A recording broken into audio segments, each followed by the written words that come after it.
Yan po, nagtatampo si Lucky. Nagtatampo po. Pati si Samantha may bit-bit na. Maruya, Nababalo nung na nakita po yan nandun dyan, ako, tapos sinilip din ako, tapos Nababalo nagpaalam na na po eh. yan si Lucky yan.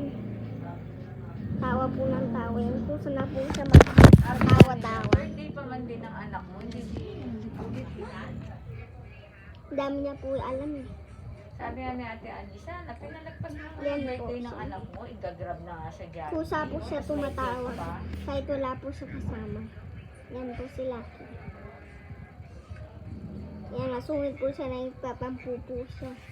Kasi iniwan po ng asawa niya. Ayan Pag po. ikaw na ano Kaya kita, walang- nagugutom Kaya na ako walang gumugo. Kaya wala siyang magawa. Kasi iniwan siya ng jowa na ganyan yun eh. Pag iniwan, jowa lang mo magawa. Walang cellphone kasi kinuha ng jowa niya iniwanan. Saka ikaw pa. Baka ikaw. Bye-bye guys. Bye-bye ka na Lucky pangit. Ang laki ng lips ng ilong mo. Bye-bye.